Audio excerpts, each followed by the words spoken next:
అందరికీ 80వ స్వాతంత్ర దినోత్సవ శుభాకాంక్షలు. దేశానికి స్వాతంత్రం వచ్చి 80 సంవత్సరాలు అయిపోయింది.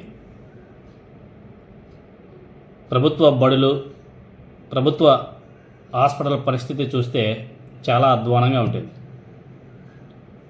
మరి ప్రభుత్వాలు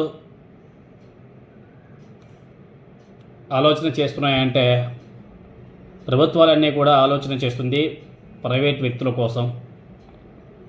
ఉన్న ప్రభుత్వ హాస్పిటల్స్ని కానీ అదేవిధంగా స్కూల్స్ని కానీ ఎప్పుడు మనం ప్రైవేట్కి కన్వర్ట్ చేసేద్దామా అని చెప్పేసి ఆలోచనలో ప్రభుత్వాలు ఉన్నాయి. పోయిన గవర్నమెంట్లో వైఎస్ జగన్మోహన్ రెడ్డి గారి ప్రభుత్వంలో ఆయన ఫస్ట్ ప్రియారిటీలో భాగంగా గవర్నమెంట్ హాస్పిటల్ని అదేవిధంగా గవర్నమెంట్ స్కూల్స్ని బాగా అభివృద్ధి చేసేది. ఏమో మరి అది కొంతమంది పెత్తందారులకు నచ్చకపోయిండొచ్చు. వాళ్ళు దాని మీద జగన్మోహన్ రెడ్డి గారి మీద విపరీతంగా నెగిటివ్ ట్రోలింగ్ చేసి ఎనీహౌ ఆయన అయితే ఓడిపోయారు. అంటే ప్రజలకు మంచి చేసే ప్రభుత్వాలు ఏవి కూడా నిలబడవు అనేసి చాలా స్పష్టంగా అర్థమైంది. తర్వాత జేసీ ప్రభాకర్ రెడ్డి గారు, తాడిపత్రిలో జేసీ ప్రభాకర్ రెడ్డి గారు, ఆయన వ్యవహరించే శైలి చాలా డిఫరెంట్గా ఉంటుంది. ఎవరైనా తిట్టాలన్నా బుజ్జగించి చెప్పాలన్నా ఆయన స్టైలే వేరు అనేసి చెప్పుకోవాలి. రీసెంట్గా వైఎస్ఆర్ కాంగ్రెస్ పార్టీ మాజీ మంత్రి పెద్దిరెడ్డి రామచంద్రారెడ్డి గారు తాడిపత్రికి వెళ్తే ఆయన మీద ఈయన చాలా సీరియస్ అయ్యాడు. తర్వాత మళ్ళీ ఒక వీడియో రిలీజ్ చేశాడు క్షమాపణ చెప్తూ, అలా చేసి ఉండాల్సింది కాదు నేను అనేసి. నాకు పెద్దాడి తప్ప వైసీపీలో ఉన్నటువంటి నాయకులు ఎవరు కూడా శత్రువులు కాదు అని చెప్పేసి ఒక వీడియో రిలీజ్ చేశాడు, క్షమాపణ కూడా కోరాడు. అది అయిపోయిన తర్వాత నిన్న తాడిపత్రిలో ట్రాఫిక్ సమస్యకు చెక్ పెట్టేందుకు చాలా రోజులుగా అక్కడ స్థానికంగా ఉన్నటువంటి షాప్ యజమానులకి చెప్తున్నా కానీ వినకపోవడంతో పుట్టూరు రోడ్లో షాపుల ముందు రోడ్డుకి అడ్డంగా బైకులు పార్కింగ్ చేసి షాప్ యజమానులకు పూలదండలు వేసి స్వీట్లు కూడా తినిపించాడు జేసీ ప్రభాకర్ రెడ్డి.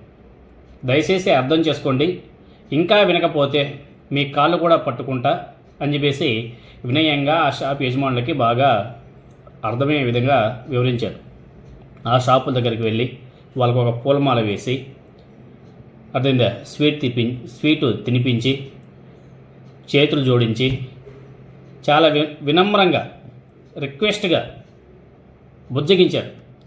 ఇదిగో మా తాడిపత్రి ప్రజలకు మీరు ఇబ్బంది కలిగిస్తే నేను ఊరుకోను, ఇదిగో మీకు పర్టికులర్ టైం వరకు డెడ్లైన్ పెట్టాను, ఆ టైంలోపు మీరు చేసిన పని మీరు క్లియర్ చేసేయండి, లేకపోతే మేమే పీక్ ఇచ్చేస్తామని చెప్పేసి చాలా వినమ్రంగా రిక్వెస్ట్గా దండం పెట్టి మీరు ఇప్పుడు కానీ చేయకపోతే నెక్స్ట్ మళ్ళీ బుధవారం రోజు వస్తాను, మీ కాలు కూడా పట్టుకుంటాను కావాలంటే అని చెప్పేసి ఆ షాప్ యజమానికి అందరికి కూడా ఆయన రిక్వెస్ట్ చేశాడు. ఎందుకంటే సిటీలలో జనాలు పెరుగుతూ ఉంటారు, మీకు అందరికీ తెలిసిందే, ట్రాఫిక్ ఎంత డిస్టర్బ్గా ఉంటుంది మీకు అందరికీ తెలిసిందే. దానిలో భాగంగా జేసీ ప్రభాకర్ రెడ్డి గారు రోడ్స్ వదిలేసి మీరు ఎక్కడైనా సరే ఏమైనా చేసుకోండి, మంచి పద్ధతే. ఎందుకంటే ఇవి రాష్ట్రంలో ఉన్నటువంటి అన్ని పట్టణాల్లో ఇటువంటి జరిగితే చాలా మంచిది.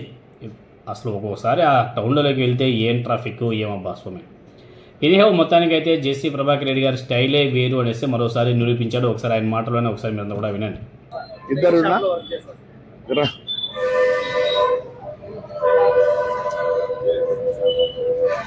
ఇప్పుడు మిమ్మల్ని తిట్టి కొట్టి చెప్పాల్సిన అవసరం నాకు లేదు.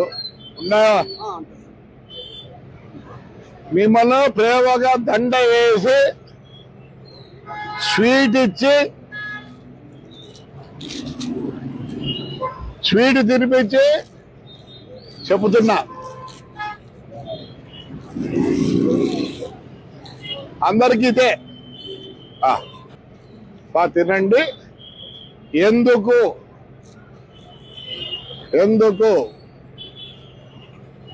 ఎందుకు చేస్తానా చెప్పయ్యా. ఈమెయిల్ కోసం నా ఊరు నాకు కావాలా. మీరు దయచేసి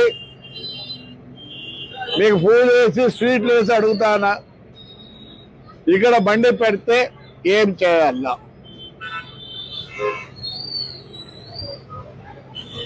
నీకు ఊరి బాధ్యత లేదా? మరి ఇక్కడ పెడితే ఏం చేయాలా? నువ్వు చెప్తావు కాదు, నువ్వు అన్ని చేసి ఇంకా ఈ లాతకి ఇట్లా వచ్చినాక లేదా ఈసారి కాళ్ళు మొక్కుతా, లేదంటే నేను అంగడి మూస్తే నీకు బాధనా? నీకు బాధ్యత ఉందా లేదా? తాడిపత్రి ఉందా అంటే నువ్వు బాధ్యత ఉంటే చెప్పు. అంటే నీ పొందని వ్యాపారమేనా? అనవసరం. ఇది లాస్ట్. ఏం చేస్తా? బీగం వేస్తా. ఏం చేస్తా? బీగం వేస్తా. ఎలా చెప్పుకోవాలో చెప్పండి, ప్రజానికానికి ఎట్లా చెప్పుకోవాలో చెప్పండి. మీరు ఉండాలా మా ఊర్లో, మీరు ఉంటేనే ఈ ఊరు ఇంప్రూవ్ అవుతుంది. కానీ కొన్ని